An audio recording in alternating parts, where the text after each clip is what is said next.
Good evening, good evening, good evening, a very good evening all of you. Good evening Shivansh Kumar, Simran, Guddu, Anmol, Abhishek, Vipin, Rahul, Sonu, Ranveer, Priyanka, Nidhi, Shivangi, Ankur, Dharmendra, Shivansh, Anmol, ABC, Laddu, Nidhi, Pawan, Anchal, Alok, Shyam, Gauri, Divya, Upendra, Deepika, Suraj, Monika, Shyam, Alok, Akanksha, Mohini, Vivek, Shikha, Preeti, Upendra, Sanket, Deepika, Rahul, Piyush, सत्यम, अभिषेक, अभय, गौरव, सोनू, मोनू। क्या हाल है भाई आप सभी के? बढ़िया, फर्स्ट क्लास, शानदार, जानदार, एकदम झकास। तो स्वागत है आप सभी का रीजनिंग स्पेशल बैच में। 88 बैच है आपका, हाँ, धमाकेदार बैच। हाँ जी, डेली याद दिलाते रहेंगे धमाकेदार बैच, ताकि वो जोश आपके अंदर बना रहे कि पढ़ लो बेटा, नहीं तो तुमसे आगे दूसरे निकल जाएंगे, क्योंकि सारे तो पढ़ रहे हैं, है ना? हाँ जी, जितनी एक साल में सरकारी नौकरी नहीं निकलती है, उससे ज्यादा, उससे कहीं ज्यादा बच्चे इस एक ही बैच में हैं। तो ये समझ लो, ये सच है, ये सच्चाई है कि जितने बच्चे इस बैच में पढ़ रहे हैं, सबका सिलेक्शन होना नहीं है, सबका हो ही नहीं सकता, क्योंकि पूरी साल में इतनी जॉब ही नहीं है जितने बच्चे एक बैच के अंदर हैं। तो जब सबका सिलेक्शन नहीं होना है ना, तो पढ़ना पड़ेगा दूसरों से, मेहनत ज्यादा करनी पड़ेगी। समझ रहे हो? हाँ जी, सिर्फ ये मत सोचना कि बस पीयूष सर की क्लास में आ गए और सिलेक्शन हो गया। बेटा मेहनत करनी पड़ेगी, बिना मेहनत के कुछ हासिल नहीं होगा, हाँ? क्योंकि हम तो सभी को पढ़ा रहे हैं, लेकिन सिलेक्शन उन्हीं का होगा जो खुद भी मेहनत करेंगे हमारे साथ, है? जितनी मेहनत हम कर रहे हैं, उसकी थोड़ी बहुत मेहनत आप भी कर लेना, ठीक है? हाँ, कंप्यूटर वाला बैच नहीं मिल रहा है, मिल जाएगा, मिल जाएगा कंप्यूटर वाला बैच, परेशान मत हो। कंप्यूटर वाला आप पूछ ही लें अपने टेक्निकल से, बड़ी प्रॉब्लम आ रही है आपकी कंप्यूटर वाले बैच को लेके। लेट मी चेक, एक सेकेंड।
हाँ जी, तो भाई अपडेट हो जाएगा, जल्दी अपडेट हो जाएगा।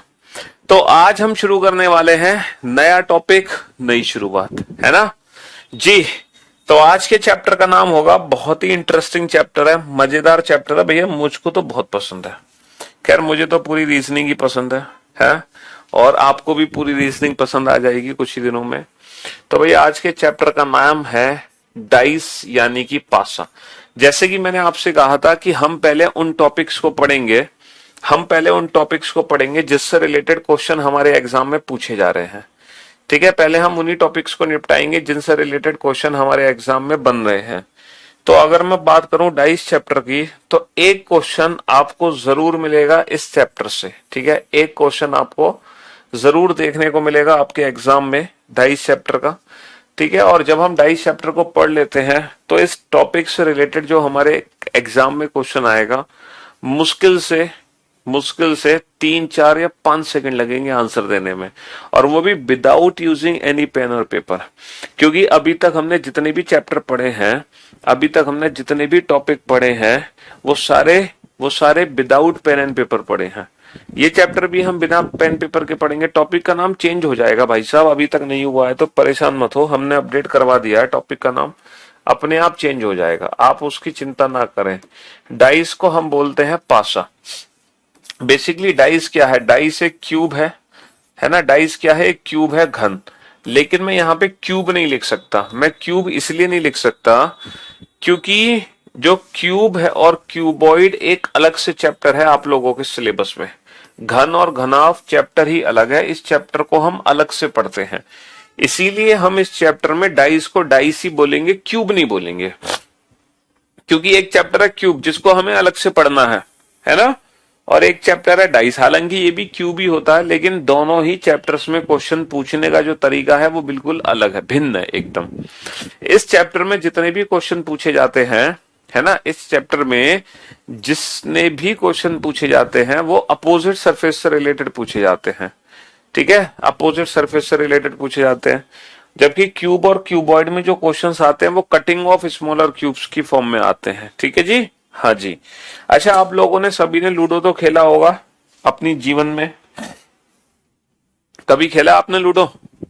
पासा देखा है आपने कभी, या सिर्फ मोबाइल में ही खेला है लूडो? है क्यों भाई, सिर्फ मोबाइल में ही खेला है लूडो या वास्तव में खेला हकीकत में? तो जिस पासे से, है ना, लूडो खेलते हैं, जरूरी नहीं है कि इस चैप्टर में सिर्फ वही पासा यूज होने वाला है। ठीक है, ये जरूरी नहीं है कि इस चैप्टर में सिर्फ वही पासा यूज होगा जिससे हम लूडो खेलते हैं। इस चैप्टर में जो पासा यूज होगा, जो डाइस यूज होगा, उस डाइस पे कुछ भी प्रिंट हो सकता है। सिर्फ और सिर्फ 1 से लेकर 6 तक की संख्याएं अंकित हो ऐसा जरूरी नहीं है। हम लेटर्स भी प्रिंट कर सकते हैं, हम सिंबल्स भी प्रिंट कर सकते हैं, हम कुछ भी प्रिंट कर सकते हैं। तो एग्जाम में हमारा कोई भी क्वेश्चन आ सकता है, ये भी आ सकता है, ये भी आ सकता है और ये भी आ सकता है। अच्छा, एक बात बताओ, जब भी हम डाइस को देखते हैं, है ना, फिगर में, फिगर की फॉर्म में जब भी हम डाइस को देखते हैं तो हमें कितनी सरफेस हैं जो दिखाई दे रही हैं? सर यहां पर 3 सरफेस हैं, यहां पर 3 सतह हैं, है ना। 1 से 2 क्वेश्चन आएंगे हमारे एग्जाम में और ये कंफर्म है, जरूर आएंगे। ठीक है जी, आपका एग्जाम मैंने बोला ना, तो हर एग्जाम की बात कर दी मैंने, चाहे वो सीजीएल हो, सीएचएसएल हो, एमटी हो, सीपीओ हो, यूपी पुलिस हो, यूपी कांस्टेबल हो, जीडी हो, टीचिंग हो, डिफेंस हो, रेलवे हो, यूपीएससी सीसेट का पेपर हो। मतलब जब मैंने बोला आपके एग्जाम में, तो हर एग्जाम की बात कर रहे हैं हम। ठीक है, ये मामा शकुनी वाला पासा नहीं है जिससे महाभारत रची गई थी, है, ये वो जादुई पासे नहीं है ना। इन पासों के पीछे कोई षड्यंत्र नहीं है, चिंता मत करो, हम महाभारत नहीं रचेंगे। ठीक है, तो किसी भी पासे में टोटल होती है 6 सरफेस, 6 सतह होती हैं। भैया टोटल कितनी सतह होती हैं? 6 सतह होती हैं। लेकिन 6 में से 3 ऐसी सतह हैं जो हमें दिखाई दे रही हैं, 3 ऐसी सतह हैं जो हमें दिखाई दे रही हैं, और 3 ऐसी सतह हैं जो हमें दिखाई नहीं दे रही। 3 ऐसी सतह जो दिखाई नहीं दे रही, 3 तो दिखाई दे रही हैं, 3 हमें दिखाई नहीं दे रही, 3 छिपी हुई हैं। अच्छा, एक चीज और है कि जो इनके अपोजिट सरफेस है ना, वो ही हमें नहीं दिखाई दे रही। जैसे आपको ए दिखाई दे रही है, लेकिन ए के पीछे क्या है आपको नहीं पता। आपको बी दिखाई दे रहा है, बी के पीछे क्या है आपको नहीं पता। आपको सी दिखाई दे रहा है, सी के पीछे क्या है आपको नहीं पता। आपको डॉलर दिखाई दे रहा है, डॉलर के पीछे क्या है आपको नहीं पता। हैश दिखाई दे रहा है, हैश के पीछे क्या है आपको नहीं पता। ट्राइंगल के पीछे क्या है आपको नहीं पता। आपको 1 के दिखाई दे रहा, 1 के पीछे दिखाई नहीं दे रहा। 2 दिखाई दे रहा, 2 के पीछे दिखाई नहीं दे रहा। 3 दिखाई दे रहा, 3 के पीछे नहीं दिखाई दे रहा। कहने का मतलब ये है कि जो सरफेस आपको दिखाई दे रही है उसके ठीक विपरीत सतह आपको दिखाई नहीं दे रही। और इस पूरे चैप्टर में, इस पूरे चैप्टर के अंदर हमें यही अपोजिट सरफेस को ढूंढना है कि किसके पीछे कौन सी सरफेस है। और जब आप इस पूरे चैप्टर में इन विपरीत सतहों का पता लगा लोगे, है ना, इस पूरे चैप्टर में जब आप इन विपरीत सतहों का पता लगा लोगे तो आप किसी भी क्वेश्चन का आंसर दे सकते हो। आपका काम इस पूरे चैप्टर में यही है, फाइंड द अपोजिट सरफेसेस, है ना। कौन सी सरफेस किसके विपरीत है आपको यही पता लगाना है। इस पूरे चैप्टर में आपको सिर्फ यही काम करना है, अपोजिट सरफेस के बारे में ही पता लगाना है, विपरीत सतहों के बारे में ही पता लगाना है। ठीक है, चलो मैं आपको दिखाऊं डाइस, कुछ बच्चे कह रहे हैं सर हमने डाइस ही नहीं देखा कभी। है देखो ये रहा डाइस ये रहा पासा, ये एक पासा है ना। इसमें टोटल कितनी सरफेस है? इसमें टोटल 6 सरफेस है, 6। जैसे आप इस पासे को जब देख रहे हैं तो एट ए टाइम आपको कितनी सरफेस दिखाई दे रही है? 3 सरफेस दिखाई दे रही है। एक तो सामने वाली सरफेस दिखाई दे रही है जिसपे लेटर क्या बना हुआ है? पी बना हुआ है, लेटर पी। एक आपको ऊपर वाली सरफेस दिखाई दे रही है जिसपे क्या बना हुआ है? ओ बना हुआ है। एक राइट हैंड साइड है ना, राइट हैंड साइड वाली सरफेस दिखाई दे रही है जिसपे क्या बना हुआ है? क्यू बना हुआ है, लेटर क्यू दिखाई दे रहा है आपको, क्यू। हालांकि वो थोड़ा सा उल्टा दिख रहा है लेकिन क्यू बना हुआ है। तो आपको 3 सरफेस दिखाई दे रही है, ओ पी क्यू।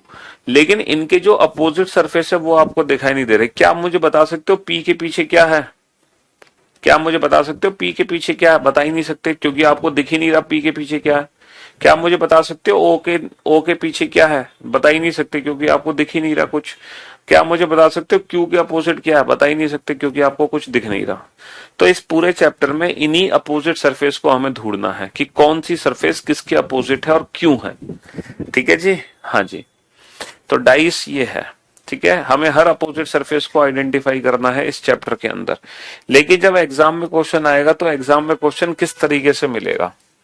अच्छा, कुछ बच्चे अगर ये फिगर नहीं बना सकते हैं तो वो इस फिगर की जगह वाई बना ले, वाई बना के काम चलाओ। जैसे कि 1 2 3 यहां पे लिख लो 1 2 3, बात एक ही है। आप वाई बना लो, वाई। जैसे यहां पे लिखा हुआ है एबीसी, आप यहां पे लिख लो एबीसी, है ना। आप वाई बना लो। जैसे यहां पे लिखा हुआ डॉलर हैश ट्राइंगल, आप लिख लो dollar hash triangle, dollar hash triangle. आप वाई बना के काम चला सकते हो, ठीक है। अच्छा, जब एग्जाम में क्वेश्चन आएगा तो क्वेश्चन किस तरीके से पूछा जाएगा? एग्जाम में क्वेश्चन कैसे देखने को मिलेगा? तो एग्जाम में टोटल 5 केसेस बनेंगे। पहला केस क्या बनता है इस चैप्टर में? Case first.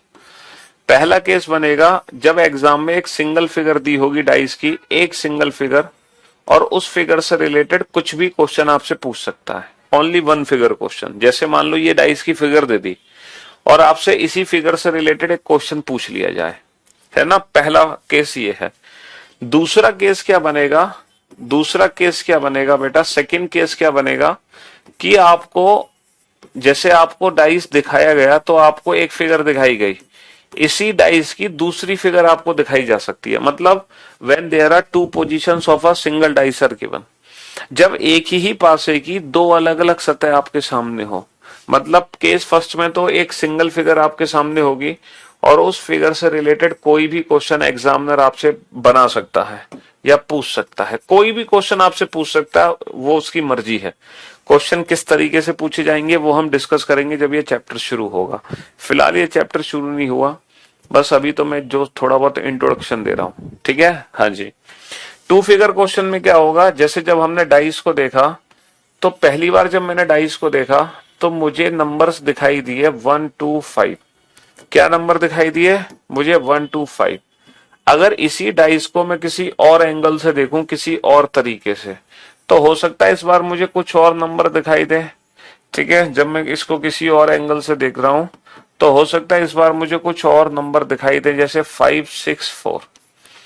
तो सेकंड केस क्या बनता है? जब एक ही डाइस की 2 अलग अलग स्थितियां आपके सामने हो। जैसे फॉर एन एग्जाम्पल, जैसे ये फिगर है जब पहली बार हमने इस डाइस को देखा तो मुझे दिखाई दिया पी ओ और क्यू, पी ओ क्यू दिखाई दिया। यानी कि मैं एक फिगर बना लेता हूं। मुझे दिखाई दे रहा है सर सामने पी, ऊपर ओ, राइट हैंड साइड पे क्यू। देखो पी ओ क्यू ऐसे तो दिखाई दे रहा मुझे। अब इस डाइस को मैं किसी और एंगल से आपको दिखाता हूं, किसी और तरीके से दिखाता हूं, कोई और तरीका यूज करता हूं। जैसे कि ये तरीका मैंने यूज किया, है ना। ये तरीका मैंने यूज किया, नहीं ये तरीका मैंने यूज किया, ठीक है। अब आपको सामने क्या दिखाई दे रहा है? अब आपको सामने क्या दिखाई दे रहा है? सर अब मुझे सामने दिखाई दे रहा है आर, सामने आर। ऊपर क्या दिखाई दे रहा है? ऊपर दिखाई दे रहा है ओ। और राइट हैंड साइड पे क्या दिखाई दे रहा है? राइट हैंड साइड पे दिखाई दे रहा है मुझे एन। राइट हैंड साइड पे मुझे क्या दिखाई दे रहा है? राइट हैंड साइड पे मुझे एन दिखाई दे रहा है ना। तो यहां पर मैं एक ही डाइस को 2 अलग अलग एंगल से देख रहा हूं, 2 अलग अलग तरीके से देख रहा हूं, ठीक है। तो ये सेकंड केस है जब एक ही डाइस की दो अलग अलग स्थितियां आपके सामने होंगी, जब एक ही डाइस को दो अलग अलग तरीके से देखा जाएगा, तो एग्जामिनर इससे रिलेटेड कोई भी क्वेश्चन पूछ सकता है।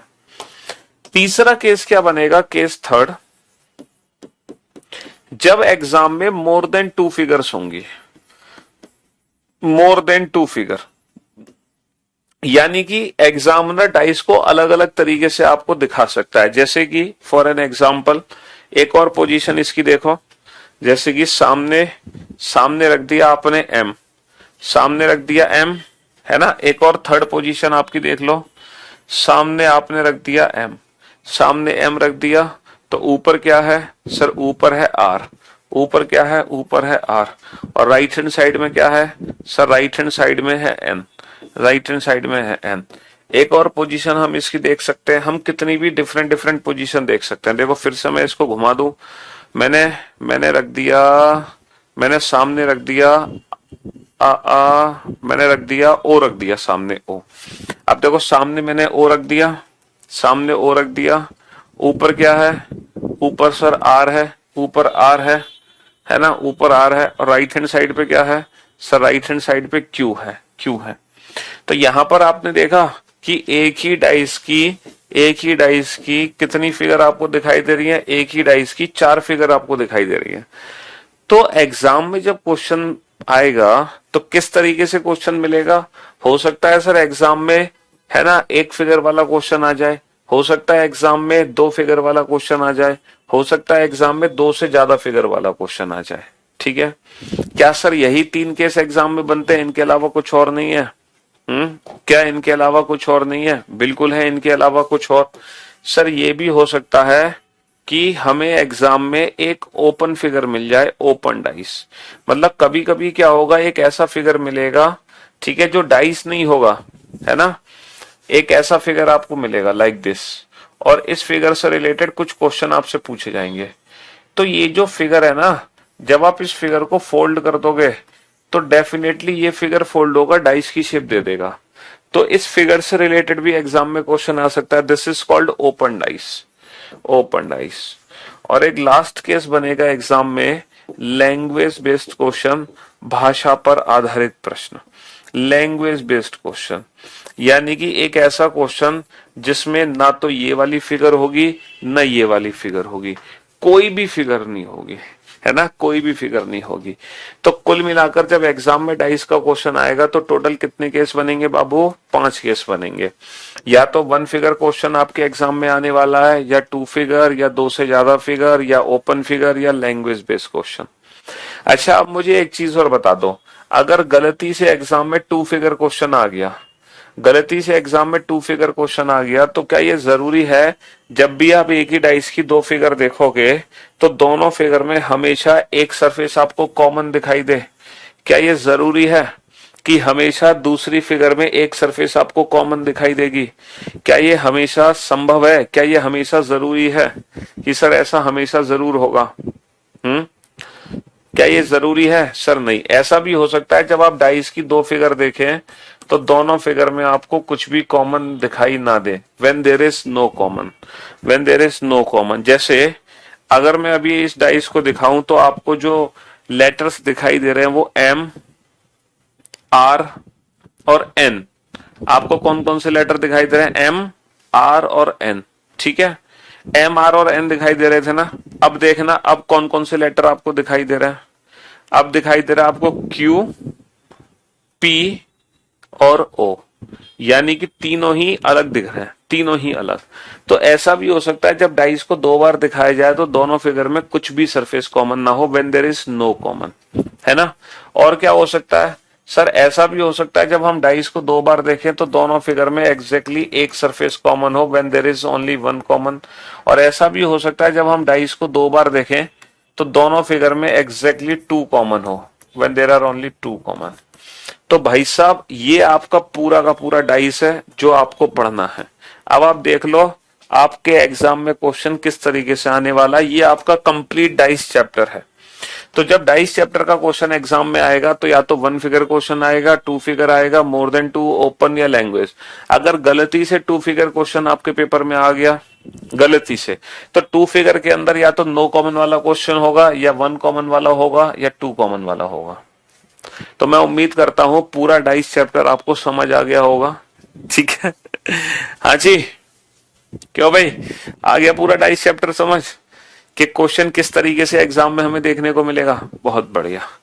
चलो एक छोटी सी डेफिनेशन लिखो बेटा, है ना। अक्सर ये डेफिनेशन एग्जाम में यूज हो जाती है, स्टैंडर्डाइज, है ना। एक वर्ड है स्टैंडर्डाइज, जिसको हिंदी में हम कहते हैं मानक पासा। ठीक है, इसको हिंदी में हम क्या कहते हैं? मानक पासा। ये टर्म हमारे चैप्टर में यूज हो जाती है कभी कभी, मानक पासा। लिखो एग्जैक्टली ये होता क्या है? इफ, अच्छा, जिस डाइस से लूडो खेलते हैं, आपने कभी उस डाइस को देखा है ध्यान से? अगर आज तक आपने उस डाइस को नहीं देखा तो अब जाके जरूर देखना। उस डाइस की एक खास बात होती है, पता है क्या खास बात होती है? जहां पे 1 डॉट होती है ना, 1, जब आप उसके पीछे देखोगे ना तो बाबू आपको 6 डॉट दिखाई देंगे, 6।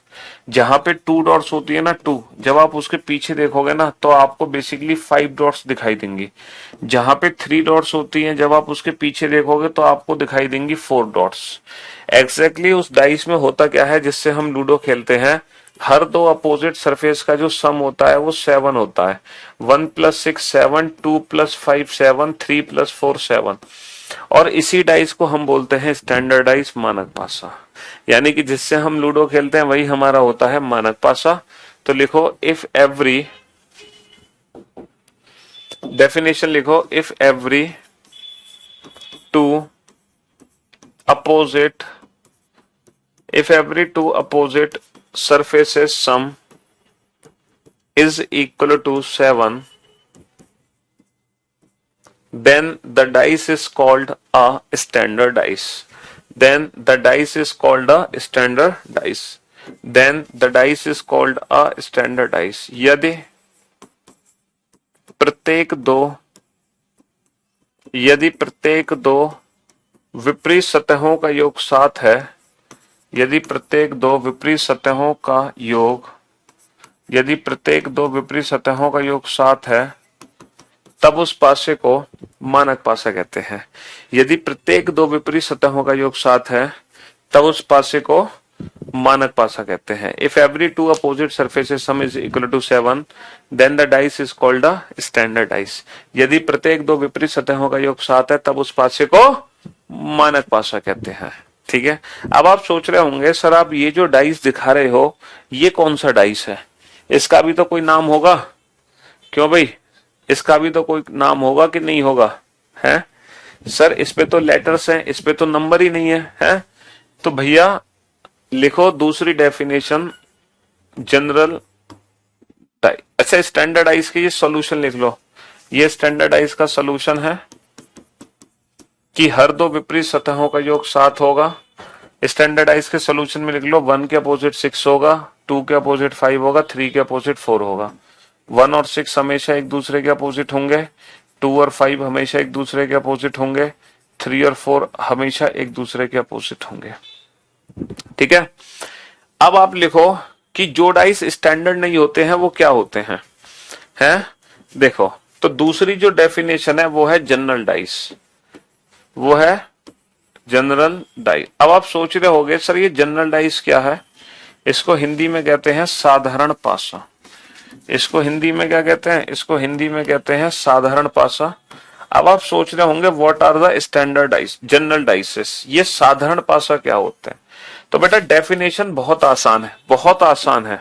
If the dice is not, if the dice is not standard, if the dice is not standard, if the dice is not standard, then it is called a general dice. If the dice is not standard, then it is called a general dice. यदि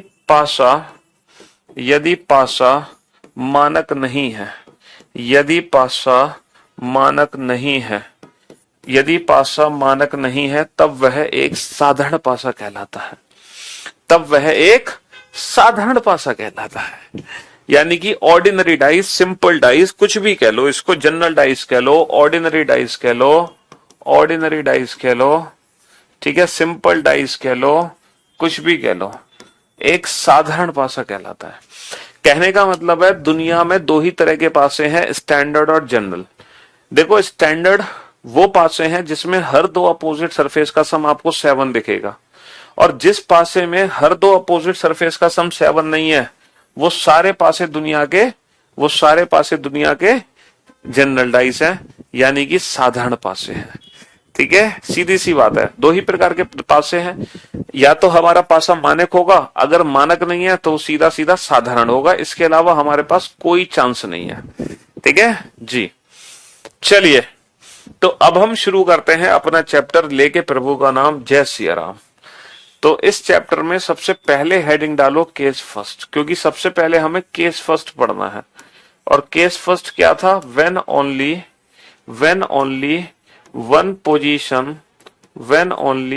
one position of dice is given, when only one position of dice is given. यह है सबसे पहला case, जब पासे की केवल एक स्थिति दी जाती है, जब पासे की केवल एक स्थिति दी जाती है। ठीक है, जब पासे की केवल एक स्थिति दी जाती है, when only one position of a dice is given, जब पासे की केवल एक स्थिति दी जाती है। ठीक है, when only one position of a dice is given, जब पासे की केवल एक स्थिति दी जाती है। ठीक है, तो सबसे पहला क्वेश्चन नोट डाउन करो, आप लोग। क्वेश्चन नंबर 1, सबसे पहला क्वेश्चन बनाओ, एक पासा बनाओ। ठीक है, पासे की केवल एक ही स्थिति आपको दी गई है, और ये एक पासा है जिस पर 1 से लेकर 6 तक की संख्याएं अंकित हैं, 6 अलग अलग सरफेस पर। There are 6 different numbers on 6 different surfaces. और क्वेश्चन आपसे पूछा है find the number which is opposite to 1। Question आपसे पूछा है कि 1 के विपरीत सतह ज्ञात कीजिए, 1 के विपरीत सतह ज्ञात कीजिए, find the number which is opposite to 1। 1 के विपरीत सतह ज्ञात कीजिए। डिक्शनरी वर्ड फॉर्मेशन जम्बलिंग कल ही खत्म हो गया था। आप सो रहे थे क्या? एकदम अभी जागे हो क्या नींद से? हैं? क्यों भाई, अभी आंख खुली है क्या आपकी? गलत बात है यार, लेट आने के बाद फालतू क्वेश्चन नहीं करना चाहिए, है ना। थोड़ी रेस्पेक्ट करो अपनी। टॉपिक भी अपडेट हो चुका है, फिर क्यों परेशान हो रहे हो तुम? है, मुझे लगा टॉपिक अपडेट नहीं हुआ। हाँ जी, अब बहुत सारे बच्चे इस क्वेश्चन का आंसर दे रहे हैं। चलो मैं आपको ऑप्शंस लिख देता हूं। 1 के विपरीत सतह ज्ञात कीजिए, 4, 5, 6, ईदर 4, 5 और 6। ये क्वेश्चन बहुत सारे बच्चे हैं जो इस क्वेश्चन का आंसर दे रहे हैं 6, जो इस क्वेश्चन का आंसर 6 दे रहे हैं 6। पता है क्यों 6 आंसर दे रहे हैं? वो कह रहे हैं कि ये एक मानक पासा है, ये एक स्टैंडर्ड डाइस है। अरे उल्लू प्रसादो, हैं? तुम्हें कैसे पता कि ये एक स्टैंडर्ड डाइस है, मानक पासा? तुमने क्या 1 के पीछे झांक के देख लिया कि 1 के पीछे क्या है? हैं? तुम कोई जादूगर हो? जादूगर ओपी शर्मा हो? हैं? आपको क्या पता कि 1 के पीछे कौन सी सरफेस है? हैं? आपने कोई जादुई मंत्र लगा के देख तो लिया? मुझे तो कुछ नहीं दिखाई दे रहा 1 के पीछे क्या है। 1 के पीछे कुछ भी नंबर हो सकता है, सिर्फ डाइस की 3 ही सरफेस आपको दिखाई दे रही है, बाकी की 3 सरफेस तो दिख ही नहीं रही। तो 1 के पीछे कुछ भी हो सकता है। देखो ये जो 3 नंबर है ना, ये 3 नंबर हमेशा एक साथ रहेंगे। 1, 2, 3 हमेशा एक साथ रहेंगे। बोलो मानते हो कि नहीं मानते? हाँ सर, डेफिनेटली ये तीनों नंबर हमेशा एक साथ रहेंगे। ये एक दूसरे के अपोजिट नहीं जा सकते। 1 के अपोजिट कभी 2 नहीं होगा, 3 नहीं होगा, ये तीनों एक साथ रहेंगे। और इन तीनों नंबर के अपोजिट जो बाकी के 3 नंबर है उनकी आने की संभावना है। बाकी के 3 नंबर क्या है? 4, 5, 6। 4, 5, 6। तो कहने का मतलब है जो वन फिगर क्वेश्चन होते हैं, वन फिगर क्वेश्चन में हम अपना आंसर डिफाइन नहीं कर सकते। वन फिगर क्वेश्चन में हम अपना आंसर डिफाइन नहीं कर सकते। तो हमसे पूछा find the number which is opposite to 1, then your answer will be either 4, 5 और 6। भैया 1 के अपोजिट 4, 5, 6 में से कुछ भी हो सकता है। तो हमारा आंसर क्या होगा? सीधा सीधा होगा ऑप्शन डी, ईदर 4, 5 और 6। बताओ, हम कंफर्म आंसर दे नहीं सकते, एक के पीछे कुछ भी प्रिंट कर सकते हैं। भाई सीधी सी बात है, अगर मैं आपको एक सिंगल फिगर दिखाऊं, सिर्फ एक सिंगल फिगर दिखा रहा हूं, ठीक है, इस पे आपको P दिखाई दे रहा है, आपको O दिखाई दे रहा है, आपको Q दिखाई दे रहा है ना। अब मैं पूछ रहा हूं आपसे, बताओ P के अपोजिट क्या है? तो आप बता सकते हो P के पीछे क्या है? बता ही नहीं पाओगे आप P के पीछे क्या। आपको क्या पता P के पीछे क्या है? P के पीछे कुछ भी हो सकता है, कुछ भी। तो अगर मैंने आपको 6 लेटर डिफाइन कर दिए तो 3 तो आपको दिखाई दे रहे हैं, तो जो बाकी के बचे हुए 3 हैं उनमें से कोई भी P के पीछे हो सकता है। ठीक है, हाँ जी। तो कहने का मतलब ये है कि यहां पर अगर अपोजिट सरफेस पूछे जाए तो हम कंफर्म आंसर नहीं दे सकते। अगर मैं आपसे पूछूं 1 के अपोजिट क्या है, then your answer will be either 4, 5 और 6। अगर मैं आपसे पूछूं 2 के अपोजिट क्या है, then your answer will be again either 4, 5 और 6। भैया 2 के पीछे भी 4, 5, 6 में से कुछ भी हो सकता है। अगर मैं आपसे पूछूं 3 के पीछे क्या है, then again your answer will be either 4, 5 और 6। भैया 3 के पीछे क्या है सर? 3 के पीछे 4, 5, 6 में से कुछ भी हो सकता है, हमें क्या पता। लेकिन अगर पूछा जाए 4 के पीछे क्या है, तो 4 के पीछे 1, 2, 3 में से कुछ भी हो सकता है। अगर आपसे पूछा जाए 5 के पीछे क्या है, तो 1, 2, 3 में से कुछ भी हो सकता है। 5 के पीछे 1, 2, 3 में से कुछ भी हो सकता है। और 6 के पीछे 1, 2, 3 में से कुछ भी हो सकता है। तो जो वन फिगर क्वेश्चन है वो इस तरीके से सॉल्व करना है। वन फिगर क्वेश्चन में हम डेफिनेट आंसर नहीं दे सकते, है ना। अगर पता करना है ये बेटा ये जो डाइस है ना, अगर पूछूं कि ये जनरल है या स्टैंडर्ड, तो ये स्टैंडर्डाइज भी हो सकता है और जनरल डाइस भी हो सकता है। हम इसको डिफाइन नहीं कर सकते अभी फिलहाल। ये स्टैंडर्ड और जनरल दोनों हो सकता है। ये इसलिए हो सकता है दोनों, क्योंकि क्वेश्चन में कहीं दिया नहीं है कि ये स्टैंडर्ड है या जनरल है, या फिर हमें पता भी नहीं है कि 1 के अपोजिट 6 है, 2 के अपोजिट 5 है। अगर हमें पता हो 1 के अपोजिट 6 है, 2 के अपोजिट 5 है, 3 के अपोजिट 4 है, तब हम बोलेंगे ये स्टैंडर्ड है। फिलहाल ये स्टैंडर्ड और जनरल कुछ भी हो सकता है। ये मानक भी हो सकता है, ये साधारण भी हो सकता है। ठीक है, हाँ जी।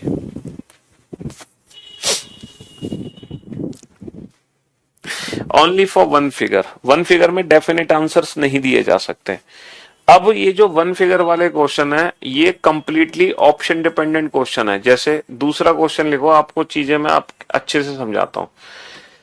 ठीक है, पासे की केवल एक फिगर आपके सामने है और इस बार जो आपको नंबर दिखाई दे रहे हैं वो दिखाई दे रहे हैं 1, 3, 5। आपसे क्वेश्चन पूछा है इफ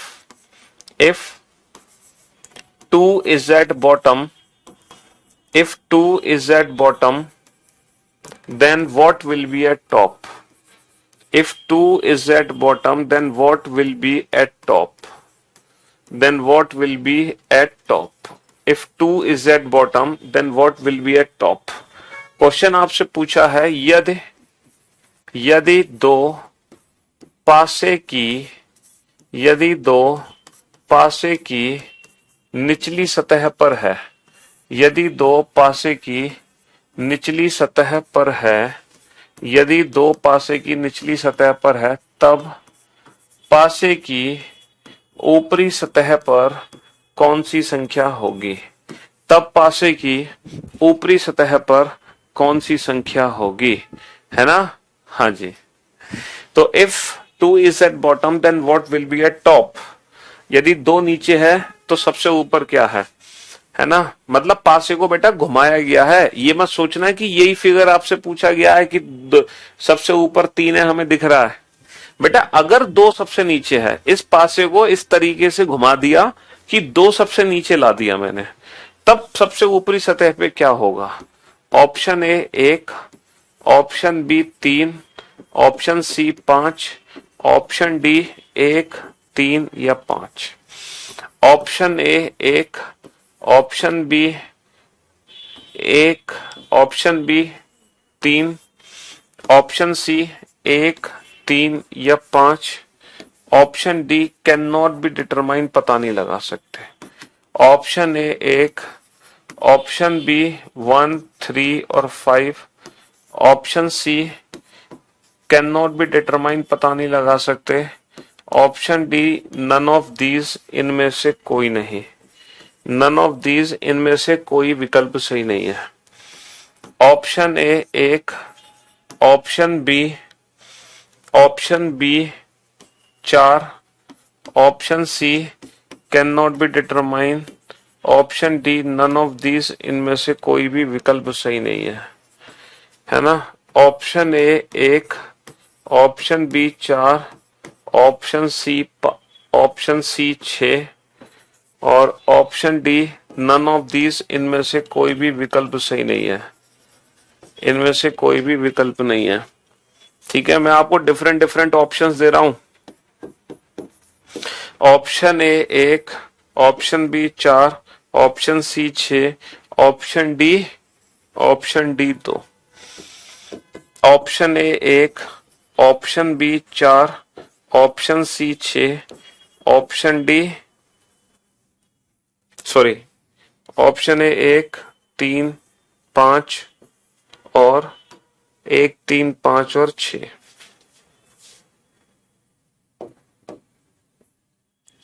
हाँ जी, तो मेरे दोस्त, मेरे भाई, ये डिफरेंट ऑप्शंस आपके सामने हैं।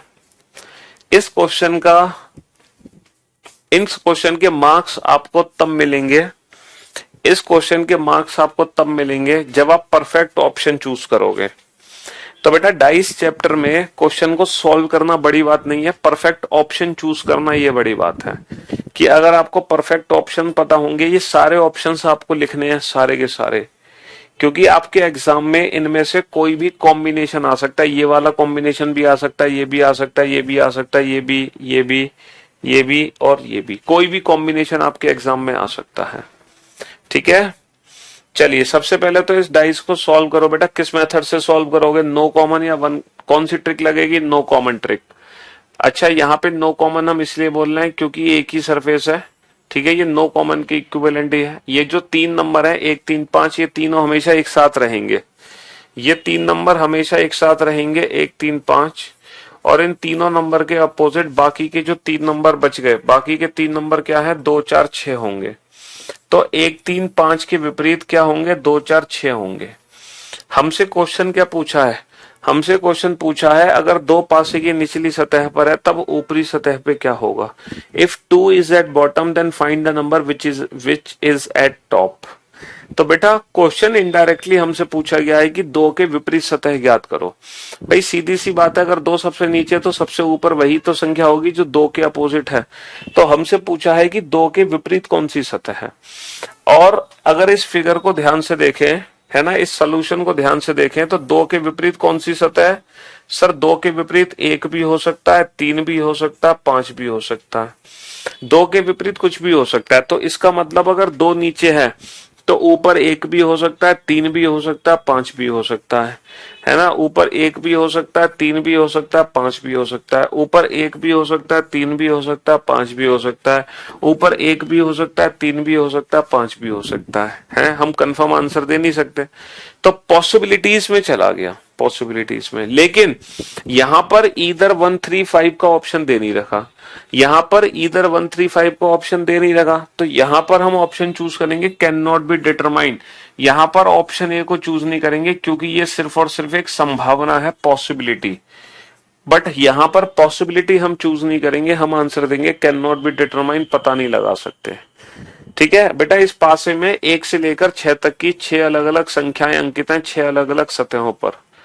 ठीक है, ये चीज दी गई है एग्जाम में। सर यहां पर मैं ऑप्शन ए 1 को चूज नहीं कर सकता क्योंकि ये सिर्फ एक पॉसिबिलिटी है, संभावना है, संभावना, डेफिनेट आंसर नहीं है। तो इस सिचुएशन में मैं ऑप्शन चूज करूंगा नन ऑफ दीज, इनमें से कोई भी विकल्प सही नहीं है। क्योंकि विकल्प कौन सा सही है? सर विकल्प सही है ईदर 1, 3 और 5। अगर मान लो एग्जाम में ये वाला विकल्प नहीं है तो हम विकल्प चूज करते हैं कैन नॉट बी डिटरमाइन। और अगर एग्जाम में ये वाला ऑप्शन भी नहीं है तब हम ऑप्शन चूज करते हैं नन ऑफ दीज, इनमें से कोई नहीं। तब हम ऑप्शन चूज करते हैं नन ऑफ दीज, इनमें से कोई नहीं। और अगर मैं इन चारों ऑप्शन को ध्यान से देखूं तो बेटा दो के विपरीत कभी दो नहीं हो सकता, दो के विपरीत कभी चार नहीं हो सकता, छह नहीं हो सकता। तो यहां पर जो हम ऑप्शन चूज करेंगे वो पॉसिबिलिटी वाला ही चूज कर लेंगे। क्यों? क्योंकि बाकी के तीन ऑप्शन तो डेफिनेट फॉल्स हो गए। तो यहां पर हम पॉसिबिलिटी चूज करेंगे। एक तीन पास कैसे हुआ? अरे यार, एक तीन पांच, ये तीनों नंबर एक साथ हैं, ये तीनों नंबर एक साथ रहेंगे और इन तीनों नंबर के अपोजिट जो बाकी के तीन नंबर हैं वही तो होंगे डाइस में एक दूसरे के विपरीत। तो एक तीन पांच के विपरीत होंगे दो चार छह। अब हमसे पूछा दो के विपरीत क्या है, तो बाबू दो के विपरीत एक तीन पांच होगा ना। दो के विपरीत चार छह नहीं होंगे, दो चार छह, तो ये तीनों नंबर एक साथ हैं। जैसे इससे पहले वाला क्वेश्चन अगर मैं देखूं तो बेटा यहाँ पे ये तीनों नंबर एक साथ थे, एक दो तीन, और एक दो तीन के विपरीत क्या है, बाकी के तीन नंबर चार पांच छह। तो अगर मैं आपसे पूछूं चार के विपरीत क्या है, तो आप क्या आंसर दोगे? चार के विपरीत एक दो या तीन, एक दो या तीन। तो बस यही तो सिचुएशन है यहां भी, है ना। दो के विपरीत क्या है, एक तीन या पांच। यहां पर हम ऑप्शन ए वन को चूज नहीं कर सकते क्योंकि ये पॉसिबिलिटी वाला आंसर है। पॉसिबिलिटी वाला आंसर नहीं दिया जा सकता अगर कैन नॉट बी डिटरमाइन या नन ऑफ दीज है। तो फर्स्ट प्रायोरिटी हम इस ऑप्शन को देते हैं, इसके बाद हम कैन नॉट बी डिटरमाइन, इसके बाद हम नन ऑफ दीज। ठीक है, हाँ जी। यहां हमारी मजबूरी है ऑप्शन ए को चूज करना। अब बताओ इस सिचुएशन में क्या करोगे, यहां क्या करोगे? हाँ, दो दो के विपरीत कौन सी सतह है? सर दो के विपरीत कौन सी सतह है? छह तो नहीं है दो के विपरीत, है दो के विपरीत छह तो नहीं है। तो यहां एक आंसर दोगे, तीन आंसर दोगे या पांच आंसर दोगे? अब क्या करोगे? Sir this is called printing mistake. ये तो प्रिंटिंग मिस्टेक होगी सर, है ना। तो देखो अब एग्जामिनर आपसे चाह रहा है कि आप एक डेफिनेट आंसर दो, एक डेफिनेट आंसर। और बाबू मुझे एक बात बताओ, एक डेफिनेट आंसर कब निकलेगा? जब हम इस पासे को मानक पासा मान ले। हम मान लेते हैं कि ये पासा मानक है, इस पासे में एक के पीछे छह है, तीन के पीछे चार है, पांच के पीछे दो है, तो हम इसको मानक पासा मान सकते हैं। तो मानक पासा मानकर हम दो के पीछे क्या लगा देंगे, पांच लगा देंगे। तो इस सिचुएशन में हम ऑप्शन सी फाइव को टिक कर देंगे क्योंकि यहां पर एग्जामिनर ये चाहता है कि हम इसको स्टैंडर्डाइज मान के आंसर दें, मानक पासा, क्योंकि मानक पासा में ही डेफिनेट आंसर है। ठीक है जी। तो अब आप समझ लो कि हर बारी हमारा ऑप्शन देखो अलग है, हर बार ऑप्शन मेरा अलग है। तो एग्जाम में परफेक्ट ऑप्शन को टिक जब करोगे तभी नंबर मिलेंगे, आंसर निकालने के नंबर नहीं मिलेंगे, है ना। हाँ जी। तो ऑप्शंस को कैसे चूज करना है समझ लो। मैंने हर कॉम्बिनेशन को रिप्रेजेंट कर दिया, कोई भी ऐसा कॉम्बिनेशन नहीं है जो छूटा हो। आपको लग रहा हो कि सर ये कॉम्बिनेशन तो रह गया, तो ऐसा कोई भी कॉम्बिनेशन मैंने छोड़ा नहीं है, मैंने सारे कॉम्बिनेशन यहां पे ले दिए, सारे कॉम्बिनेशन। ठीक है, चलिए अगला क्वेश्चन करिए।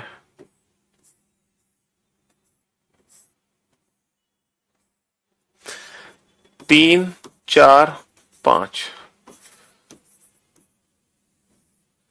तीन के विपरीत सतह ज्ञात कीजिए। तीन के विपरीत सतह ज्ञात कीजिए। Find the number which is opposite to three. Find the number which is opposite to three.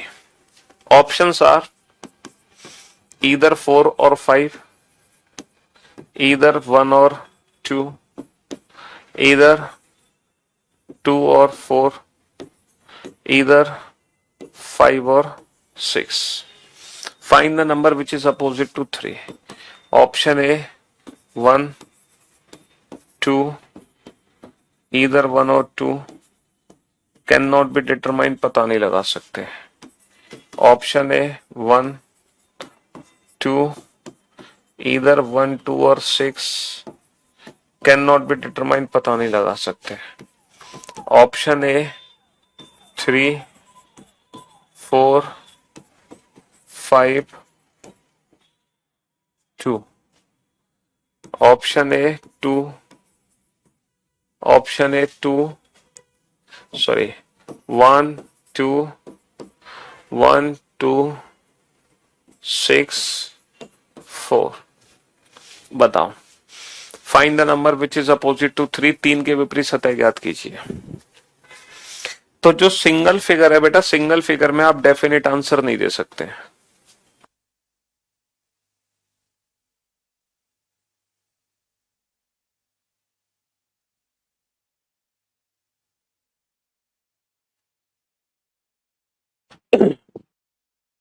Single figure में कोई भी सरफेस किसी के भी अपोजिट जा सकती है ना।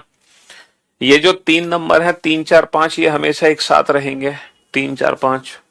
और इन 3 4 5 के पीछे बाकी के जो 3 नंबर हैं, बाकी के 3 नंबर कौन से हैं? 1 2 और 6। इनमें से कोई भी हो सकता है। 3 4 5 के पीछे 1 2 6 में से कोई भी हो सकता है ना। हाँ जी, ये इतने कॉम्बिनेशन में इसलिए करा रहा हूं क्योंकि एग्जाम में कोई भी कॉम्बिनेशन आ सकता है। क्योंकि एग्जाम में जब आप बेस्ट ऑप्शन चूज करोगे तभी नंबर मिलेंगे। तो जरूरी थोड़ी है कि एग्जाम में यही वाला कॉम्बिनेशन आए। मान लो ये वाले 4 ऑप्शन आ गए तो क्या करोगे, ये वाले 4 ऑप्शन आ गए तो क्या करोगे। तो आपको हर तरह की कॉम्बिनेशन को सॉल्व करना आना चाहिए, है ना। अब आपसे क्या पूछा है? 3 के विपरीत सतह ज्ञात कीजिए। ये बताओ 3 के विपरीत क्या है? 3 के विपरीत क्या है सर? 3 के विपरीत 1 2 6 में से कुछ भी आ सकता है। 1 2 6 में से कुछ भी आ सकता है। 3 के विपरीत 1 2 6 में से कुछ भी आ सकता है, लेकिन 3 के विपरीत कभी भी 4 5 नहीं आ सकते। 3 के विपरीत कभी भी 4 या 5 नहीं आ सकते। तो 3 के विपरीत 1 या 2 में से कुछ भी आ सकता है। तो option B is the right answer according to the given option. Option B is the right answer. अच्छा, अगर मान लो ये वाले 4 कॉम्बिनेशन है, तब आप इनमें से बेस्ट ऑप्शन कौन सा चूज करोगे? सर इसमें से जो बेस्ट ऑप्शन चूज करेंगे हम, वो चूज करेंगे कैन नॉट बी डिटरमाइन। बताओ कैन नॉट बी डिटरमाइन क्यों चूज करोगे? कैन नॉट बी डिटरमाइन क्यों चूज करोगे? क्योंकि यहां पर 1 2 के साथ एक संभावना मिसिंग है 1 2 6। अगर ये वाले 4 कॉम्बिनेशन है तो इधर 1 2 और 6, बट ये वाले 4 कॉम्बिनेशन है तो कैन नॉट बी डिटरमाइन। वो रीजन ये है क्योंकि यहाँ पे सारी पॉसिबिलिटीज आ गई। अगर एक भी पॉसिबिलिटी कम है तो फिर कैन नॉट बी डिटरमाइन ही हम आंसर देंगे, यानी कि पता नहीं लगा सकते, यानी कि पता नहीं लगा सकते। ठीक है जी, हाँ जी। अच्छा, यहाँ 3 के विपरीत 4 5 कभी होगा नहीं, 3 खुद होगा नहीं। तो according to the given option, option D 2 is the right answer. लेकिन अब बताओ, अब क्या आंसर दोगे? 3 के विपरीत क्या आंसर दोगे? 1 2 6 या 4? अब एक काम मत करना कि सर यहां पर एग्जामिनर चाह रहा है कि हम एक कंफर्म आंसर दें तो इसको मानक पासा मान के आंसर देते हैं। बाबू हम इसको कभी मानक पासा मान ही नहीं सकते। पहली बात तो इस पासे में कभी 3 के विपरीत 4 होगा ही नहीं। 3 और 4 दोनों एक साथ हैं। 3 के विपरीत कभी 4 हो ही नहीं सकता। 3 और 4 ये दोनों नंबर एक साथ हैं। 3 के विपरीत कभी 4 नहीं हो सकता। बेसिकली ये फाइनली प्रिंटिंग मिस्टेक है। This is called printing mistake. यहां पर आप ए ऑप्शन चूज करो तो भी नंबर मिलेंगे, बी ऑप्शन चूज करो तो भी नंबर मिलेंगे, सी ऑप्शन चूज करो तो भी नंबर मिलेंगे। This is called printing mistake. क्योंकि 3 के विपरीत 1 2 6 में से कुछ भी आ सकता है, कंफर्म नहीं दे सकते और मानक पासा मान ही नहीं सकते। ये तो मानक बनेगा ही नहीं, समझ रहे हो। 3 और 4 एक साथ हैं, ये एक दूसरे के विपरीत नहीं जा सकते। मानक पासा में 1 के पीछे 6 होना चाहिए, 2 के पीछे 5 होना चाहिए, 3 के पीछे 4 होना चाहिए। समझ रहे हो? हाँ जी बेटा, यहां पर ईदर 1 और 2 है। यहां पर 6 की पॉसिबिलिटी कम है, जबकि 3 के पीछे 1 2 और 6 में से कुछ भी हो सकता है ना। लेकिन यहाँ पे 6 की पॉसिबिलिटी कम है, इसीलिए हम can not be determine choose करेंगे, पता नहीं लगा सकते। एक भी पॉसिबिलिटी कम होगी तो can not be determine. D, एक बच्चा कह रहा है डी नहीं ले सकते। अरे मेरे भाई, 3 के अपोजिट 4 कैसे हो जाएगा? 3 और 4 ये दोनों नंबर एक साथ हैं। जो डाइस में एक दूसरे की एडजेसेंट सरफेस है वो अपोजिट कैसे जा सकती हैं? 3 के पीछे तो कभी 4 जा ही नहीं सकता, 3 के पीछे कभी 5 नहीं जा सकता। 3 के पीछे या तो 1 होगा या 2 होगा या 6 होगा। ठीक है, हाँ जी।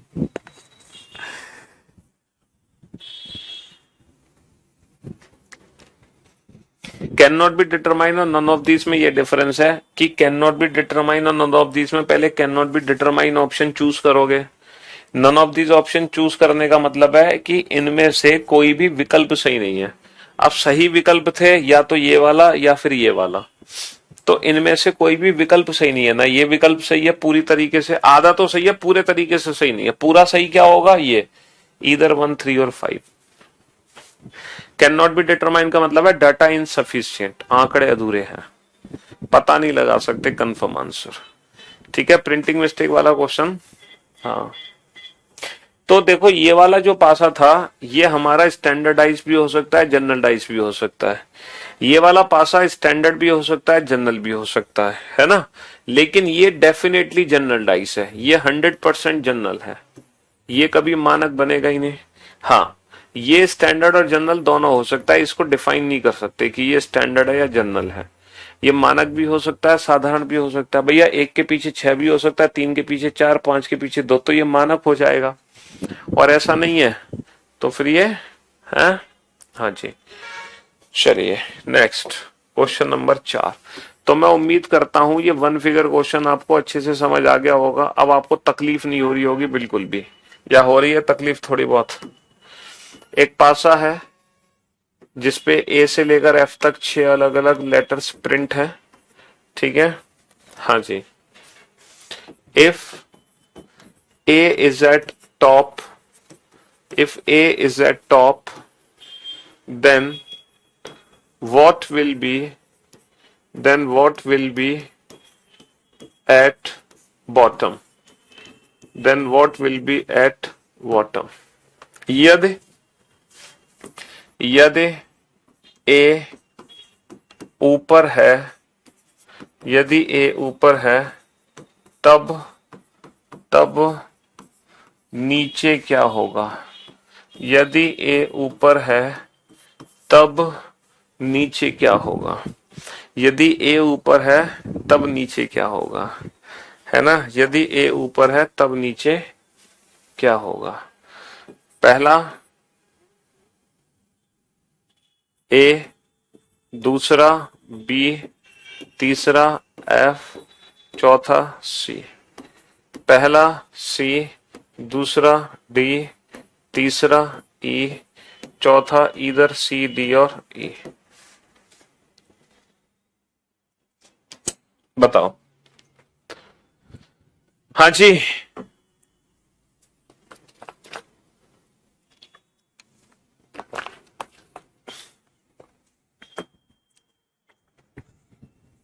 if A is at top, then what will be at top bottom? यदि A ऊपर है तब नीचे क्या होगा? हाँ, अब ये बताओ, डाइस को सॉल्व करो बेटा। ये तीनों लेटर्स हमेशा एक साथ रहेंगे, ए बी एफ। ये तीनों लेटर्स हमेशा एक साथ रहेंगे, ए बी और एफ। और इन तीनों लेटर्स के अपोजिट, इन तीनों लेटर्स के अपोजिट बाकी के 3 लेटर्स में से कोई भी आ सकता है। कौन कौन से 3 लेटर बच गए? सी, डी और ई।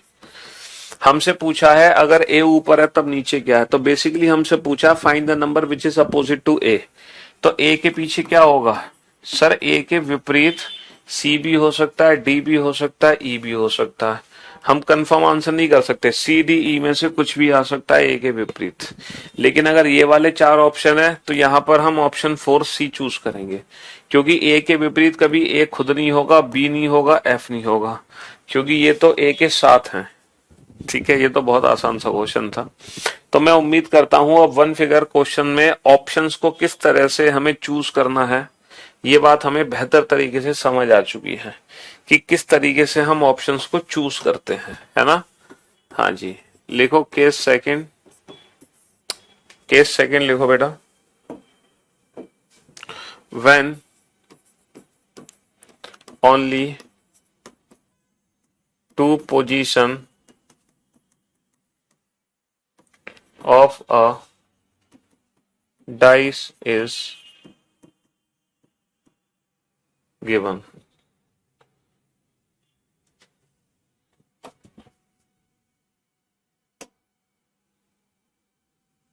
अरे ये क्या हो गया?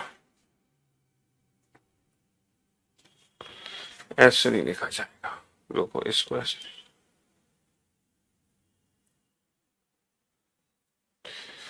केस सेकंड लिखो। when only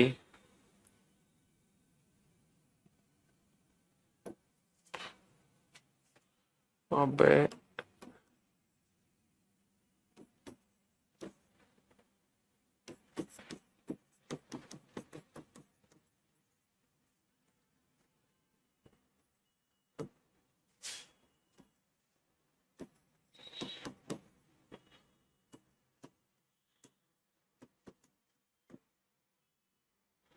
हाँ जी, when only two positions of a dice are given, जब पासे की, है ना, जब पासे की केवल दो स्थितियां,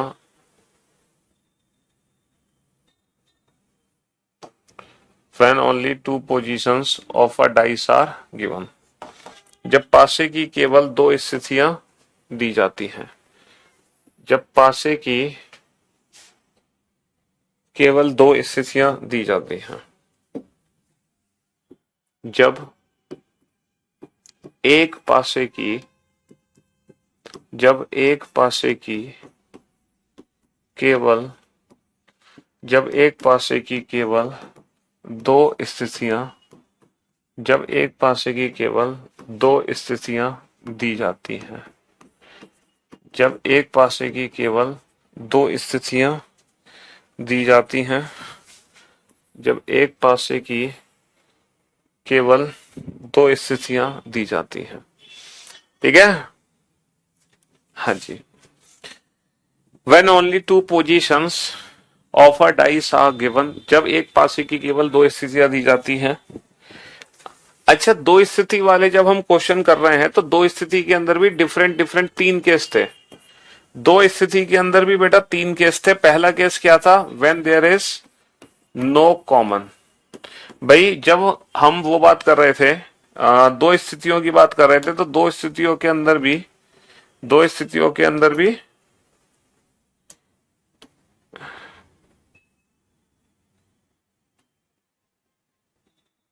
हाँ जी, दो स्थितियों के अंदर भी काफी सारे केसेस थे। तो पहला केस था when there is no common. पहला केस था जब दोनों स्थितियों में एक भी सतह हमारी सामान्य ना हो, when there is no common. तो क्वेश्चन नंबर 5 नोट डाउन करो। एक ही पासे की दो अलग अलग स्थितियां बना लो, एक ही पासे की दो अलग अलग स्थितियां बना लो, ठीक है। हाँ जी, पहली बार जब आपने पासे को देखा तो आपको नंबर दिखाई दे रहे हैं 1 3 5, और दोबारा जब आप इस पासे को देख रहे हो, है ना, दोबारा इस पासे को आप जब देख रहे हो तो आपको नंबर दिखाई दे रहे हैं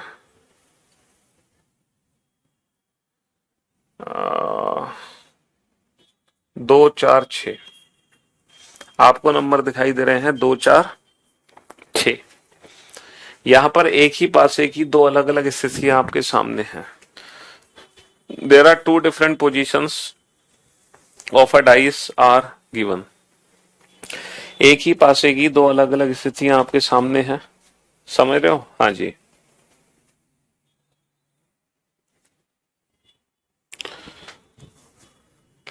एक 3 5 2 4 6। हाँ जी। अब आप लोग मुझे एक बात बताओ, अब इस डाइस में अगर हमें अपोजिट नंबर पता लगाने हैं, find the number which is opposite to 3। 3 के विपरीत सतह ज्ञात कीजिए। 3 के विपरीत सतह ज्ञात कीजिए, तो कैसे करोगे? 3 के विपरीत सतह ज्ञात कीजिए, 3 के विपरीत सतह ज्ञात कीजिए। तो ये जो क्वेश्चन है ना बेटा, 3 के विपरीत सतह ज्ञात कीजिए, option A 2, option B 4, option C 6, option D either 2 4 और 6। तो ये जो क्वेश्चन है ना बाबू, ये वही क्वेश्चन है पुराना वाला, वन फिगर क्वेश्चन। ये बिल्कुल वन फिगर क्वेश्चन है ना, ये वन फिगर क्वेश्चन है, ठीक है। इस क्वेश्चन में और वन फिगर क्वेश्चन में बिल्कुल भी फर्क नहीं है, ठीक है। इस क्वेश्चन में और वन फिगर क्वेश्चन में कोई फर्क नहीं है। जैसे वन फिगर क्वेश्चन हम सॉल्व कर रहे थे, वैसे ही टू फिगर का नो कॉमन है। टू फिगर का नो कॉमन या वन फिगर क्वेश्चन, बात एक ही है, एक ही बात है। क्या कि सर डाइस के जो तीन नंबर हैं, ये तीनों नंबर हमेशा एक साथ रहेंगे, 1 3 5। ये तीनों नंबर हमेशा एक साथ रहेंगे, 1 3 और 5, और इन तीनों नंबर के अपोजिट बाकी के 3 नंबर आ सकते हैं 2, 4 और 6। बाकी के 3 नंबर आ सकते हैं 2, 4 और 6। सेम क्वेश्चन है, सेम वन फिगर जैसा। हमसे पूछा find the number which is opposite to 3, 3 के विपरीत कौन सी नंबर होंगे, तो आपका आंसर होगा इधर 2, 4 और 6। भैया 2, 4 और 6 में से कुछ भी हो सकता है। 3 के पीछे 2, 4 और 6 में से कुछ भी हो सकता है, कैन नॉट बी डिटरमाइन। 2, 4 और 6 में से कुछ भी हो सकता है, option B is the right answer. तो ये जो क्वेश्चन है ये सेम वही क्वेश्चन है जो अभी हमने किया था वन फिगर का, क्योंकि टू फिगर के नो कॉमन में भी हम डेफिनेट आंसर नहीं दे सकते। टू फिगर के नो कॉमन में भी हम डेफिनेट आंसर नहीं दे सकते हैं। कोई भी सरफेस किसी भी सरफेस के अपोजिट जा सकती है, ठीक है। तो ये नो कॉमन वाला जो क्वेश्चन है वो वन फिगर क्वेश्चन है, एक ही बात है। अगर मैं आपको एक सिंगल फिगर दूं तो भी आपके यही ऑप्शंस होंगे, कोई भी एक सिंगल फिगर दी जाएगी तो भी आपके यही आंसर्स होंगे जो अब हैं, ठीक है। हाँ जी, ये फर्क नहीं पड़ेगा इन क्वेश्चंस पे। क्वेश्चन नंबर 6 अगेन, फिर से एक ही डाइस की 2 डिफरेंट पोजीशन बना लो, ठीक है। एक ही पासे की 2 अलग अलग स्थितियां बना लो। There are 2 different positions of a single dice are given. एक ही पासे की 2 अलग अलग स्थितियां हैं। पहली बार जब आपने पासे को देखा तो आपको दिखाई दिया $@#। दोबारा जब आप इस पासे को देख रहे हो तो आपको दिखाई दे रहा है परसेंटेज, ट्राइंगल और कॉपीराइट। आपसे पूछा है if @is at bottom, if @is at bottom, then what will be at top? Then what will be at top? Then what will be at top? आपसे पूछा है यदि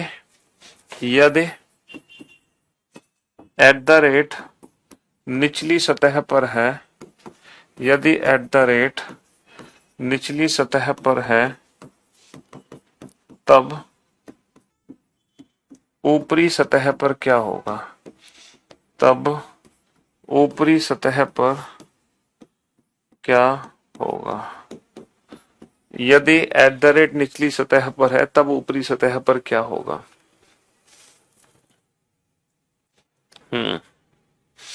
बेटा 3 के विपरीत कभी 5 नहीं हो सकता, 3 के विपरीत कभी 1 नहीं हो सकता, है ना। 3 के विपरीत कभी भी 1 या 5 नहीं हो सकता। तो ये 3 ऑप्शन मेरे एलिमिनेट हो गए थे, ठीक है।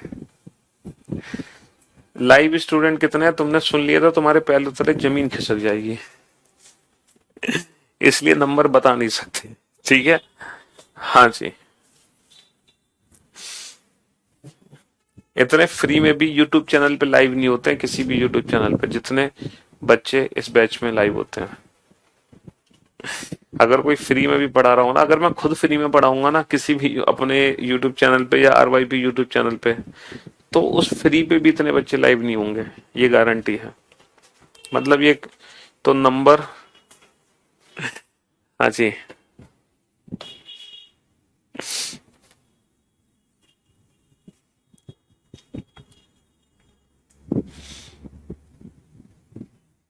सिक्स डिजिट में नहीं है, 5 डिजिट में है।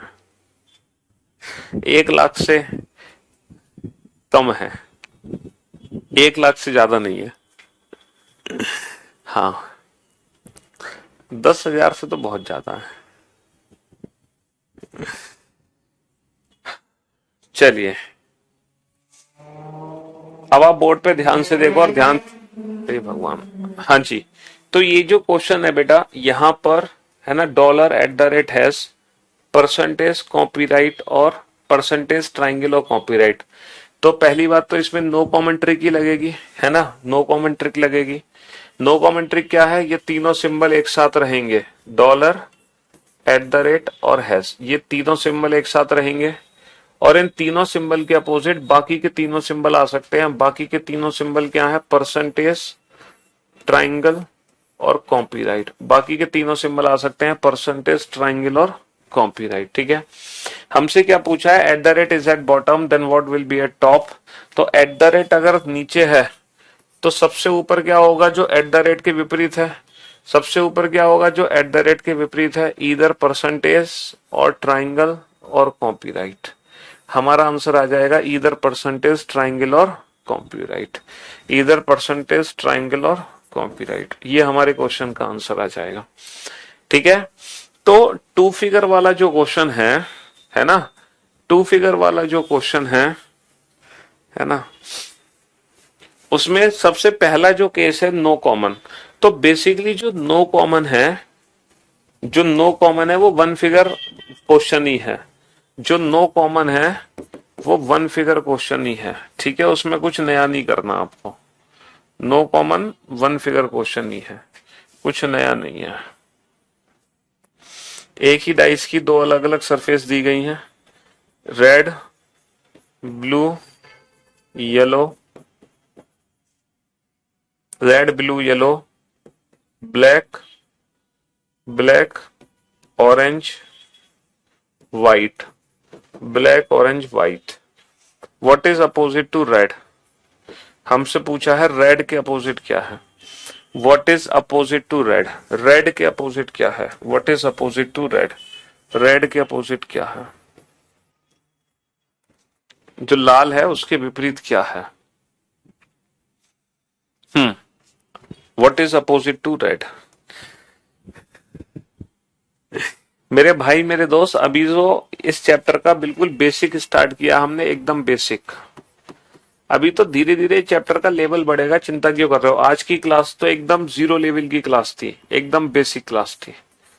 ठीक है, लेकिन ये चैप्टर कम से कम 6-7 दिन चलेगा। ठीक है, तो धीरे धीरे हम क्वेश्चंस का लेवल बढ़ाएंगे और हद से गुजर जाएंगे, है ना। तो अगर मैं इस क्वेश्चन को डील करूं तो यहां पर ये तीन अलग अलग सरफेस है, ये भी तीनों अलग अलग सरफेस है। तो रेड, ब्लू और येलो, ये तीनों एक साथ रहेंगी।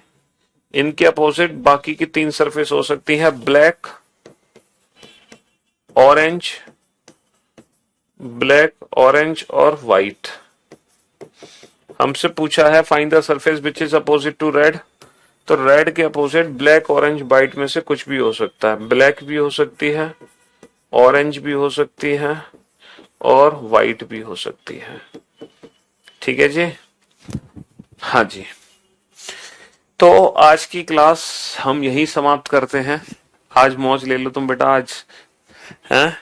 चलिए, तो आज की क्लास हम यहीं समाप्त करते हैं। आज की सेवा यहीं तक होगी। तो आज हमने चैप्टर शुरू किया और उसका बेसिक इंट्रोडक्शन दिया चैप्टर का, और कुछ बेसिक से क्वेश्चंस किए हमने। ठीक है, बाकी इस चैप्टर को हम कल कंटिन्यू करेंगे। Till then, good bye, love you all, take care, शुक्रिया, धन्यवाद, tata, bye bye, good bye, love you all.